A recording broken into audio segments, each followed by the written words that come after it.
Olá pessoal, aqui é o Velgas. Hoje, dia 16 de março de 2022.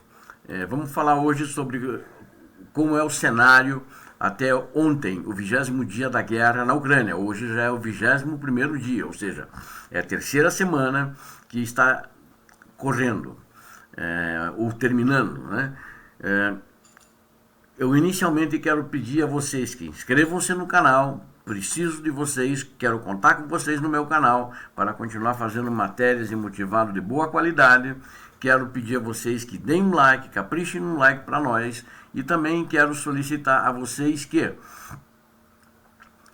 compartilhem com suas redes sociais. Nesse cenário do 20º dia da guerra na Ucrânia, 3 países da União Europeia, Polônia, República Tcheca e Eslovênia, visitaram a capital ucraniana, chegando de trem em meio a uma ousada demonstração de apoio em meio ao perigo, né? Então veio, por exemplo, o primeiro-ministro polonês, os principais mandatários também da República Tcheca e Eslovênia. Na realidade, eles mesmos se consideram como talvez umas prováveis bolas da vez, porque faziam parte também da antiga União, não da União Soviética, mas do bloco soviético, na chamada Cortina de Ferro. E também é importante destacar que hoje houve umas negociações e o governo da Ucrânia disse que existe um possível espaço para um compromisso, que eu particularmente não acredito. E nessas negociações de ontem, né, na terça-feira, com a Rússia, enquanto as forças de Moscou continuavam a carnificina, bombardeando a capital, Kiev, assim como outras cidades, destruindo alvos civis. E também nesse mesmo período, cerca de 20 mil civis em 4 mil carros fugiram da cidade portuária de Mariupol, que estavam tendo dificuldades. A cidade estava sitiada, foi aberto um corredor humanitário e dessa vez eles não colocaram um campo minado como a outra vez, onde mandaram o pessoal através de um campo minado. Os desenvolvimentos rápidos na frente diplomática e no terreno, eles ocorreram agora, então, ontem, no 20º dia da invasão da Rússia, quando o número de ucranianos fugido do país em meio aos combates mais pesados e profundos desde a Segunda Guerra Mundial, chegou a 3 milhões de pessoas. É um número recorde. Como mais ou menos 200 mil chegam a fronteiras todo dia, acredito que em 10 dias, ou no máximo em 15 dias, esse número poderá totalizar 5 milhões. O principal negociador ucraniano com a Rússia, o conselheiro presidencial Mikhailo Podolyak, descreveu a última rodada de negociações com os russos realizada por videoconferência como muito difícil e viscosa, e disse que havia contradições fundamentais entre os dois lados, mas acrescentou que há certamente espaço para o compromisso. Acho que isso é um otimismo dele. Russos não honram o acordo, não honram com ninguém, nunca honraram, mentiram que não iam invadir a Ucrânia, invadiram e traíram, são traidores. Ele disse que as negociações continuarão hoje, na quarta-feira. Vamos ver o que vai acontecer. Não acredito de grandes avanços também. Enquanto isso, grandes explosões trovejaram em Kiev, capital da Ucrânia, antes do amanhecer, através dos ataques de artilharia russa, já que o bombardeio da capital pela Rússia parece tornar-se mais sistemático e se aproxima do centro da cidade, destruindo apartamentos. Hoje destruiu muitos apartamentos, destruiu uma estação de metrô e diversos outros locais civis. O presidente Zelensky disse que as barragens de artilharia atingiram 4 prédios de vários andares da cidade e mataram dezenas de pessoas. Os ataques interromperam a relativa calma, que retornou depois que um avanço inicial das forças de Moscou foi interrompido pelos primeiros dias da guerra. Um alto funcionário do Pentágono dos Estados Unidos da América, falando sobre a condição de anonimato, falou para a imprensa para discutir que a avaliação do Pentágono disse que os russos estavam usando fogo de longo alcance para atingir alvos civis dentro de Kiev com cada vez mais frequência, mas que suas forças terrestres estavam fazendo pouco ou nenhum progresso em torno do território do país. Para Kiev, esse fogo de longo alcance, ele está vindo através de mísseis cruzeiros que acertam esses prédios lá da Bielorrússia. A fronteira da Bielorrússia fica a 200 quilômetros da capital ucraniana. A autoridade disse que as tropas russas ainda continuam a mais de 15 quilômetros da capital da Ucrânia, Kiev, não conseguindo avançar há mais de uma semana, graças à forte resistência do exército e dos patriotas voluntários ucranianos. O alto oficial americano disse que os Estados Unidos da América viram indicações de que a Rússia acredita que pode precisar de mais tropas ou suprimentos do que tem disponível na Ucrânia e está considerando maneiras de obter mais recursos para o país. Isso acredito muitos de vocês viram na imprensa e eu mesmo já falei nos meus últimos vídeos, onde foi noticiado pelos principais jornais do mundo que Putin está pretendendo recrutar na Síria 16 mil sírios, bem como mercenários da África para enfrentar os ucranianos. Inclusive trouxe alguns mercenários da Chechênia. Inclusive pediu tropas para a China, mas por enquanto sem sucesso. Claro que a China não vai se meter em uma enrascada e atrair as sanções para ela. Ali ninguém é bobo.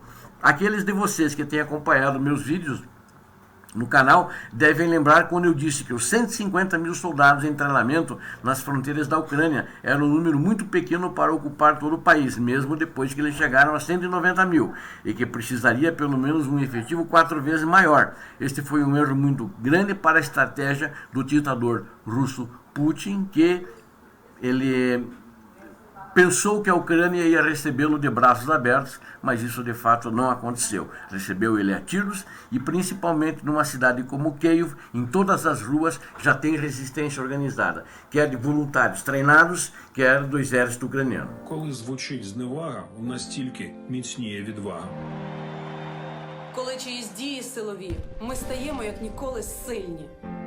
Коли на нас намагаються накинути зброю, ми дістаємо і начищаємо зброю. Ми ніколи не будемо залежні. Тому що знаємо ціну незалежності. Коли нам кажуть «бійся», ми, українці, чуємо «бийся». Коли наш ворог втрачає розум, ми маємо бути разом. Разом, разом, разом, разом, разом, разом, разом. Можливо все. Esses russos gostam de humor negro, eu acho. Não concordo com o que disse o ministro de Relações Exteriores da Rússia, mesmo que se chegue a um acordo por essa via. Mas antes da reunião hoje, o Sergei Lavrov, ele disse que Moscou vai pressionar as suas exigências para que a Ucrânia abandone a sua tentativa de ingressar na OTAN e adote um status neutro e desmilitarize-se. Isso ele falou. Mas enquanto isso, eu acho isso uma coisa muito cínica, muito cruel, né? Porque enquanto isso a carnificina continua. Enquanto isso as tropas de Putin continuam bombardeando toda a Ucrânia, continuam deixando desabrigados, continuam assassinando crianças nesses bombardeios, assassinando famílias, homens, mulheres, civis, né? Ou seja, é isso que ele quer, a destruição completa da Ucrânia, e pede para ela se desmilitarizar. Por quê? Para daí levá-los para uma câmara de gás, como fez o professor dele, Hitler, na Alemanha nazista com os judeus. É isso que Putin quer fazer com a Ucrânia? O Putin tem que ser julgado. O Putin não pode ficar impune no final de toda essa história. Não sei se vai terminar logo, se vai demorar anos, não importa. Mas não pode haver impunidade. E o cara vem com um discurso desses, né? E agora eu quero a declaração que o presidente Zelensky deu, né? E que até parece que sinaliza um acordo com Moscou, numa linha que o Zelensky disse aos líderes europeus reunidos em Londres, que ele percebe que a OTAN não tem intenção de aceitar a Ucrânia. Ele está certo, né? Pelo menos nesse momento de 2014 para cá, vamos considerar como um momento, quando invadiram a Crimeia e quando invadiram Donbass, né? Porque aquilo é a Ucrânia. E disse o Zelensky, ouvimos há muitos anos sobre as portas abertas, mas também ouvimos que não podemos entrar nessas portas, disse ele. Essa é a verdade, e temos que simplesmente que aceitá-la como ela é, né? A OTAN, eu quero deixar claro, não admite a entrada de novos membros em nações em conflitos, isso está no seu estatuto. Então o conflito não está resolvido, por causa disso não aceitaram a Ucrânia. E Zelensky disse repetidamente nas últimas semanas que percebe que a OTAN não vai oferecer adesão à Ucrânia. Correto ele, por esse motivo que eu expliquei. E que poderia considerar um status neutro para seu país, mas precisa de fortes garantias de segurança, tanto do Ocidente quanto da Rússia. Acho que o Ocidente dá para mais ou menos acreditar, porque não ajudou o que deveria ajudar agora. Está ajudando bastante, tá, né?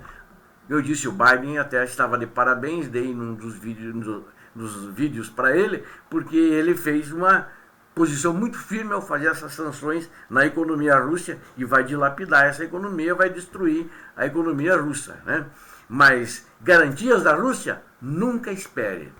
Se a Rússia tem um vizinho, tem alguma contenda com você, arme-se, prepare-se para não acontecer agora, porque há 800 anos, desde que a Rússia saiu através de uma traição da corte do Principado de Kiev, capital da Ucrânia na época, há mais de 800 anos atrás, é que existe essa traição russa. Eles sempre atacaram a Ucrânia. Há 800 anos, sempre oprimiram e vão continuar atacando. Então, esqueçam isso. E a guerra vai continuar. Amanhã, as negociações, vamos continuar acompanhando, torcendo e rezando para que a população, que está muito sofrida, deixe de sofrer.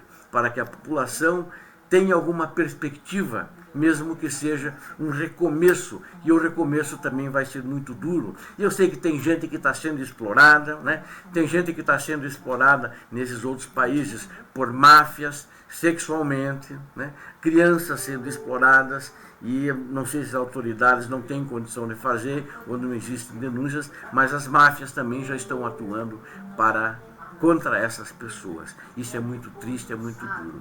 Faço um apelo, ajudem a Ucrânia, rezem pela Ucrânia, se puderem, doem pela Ucrânia.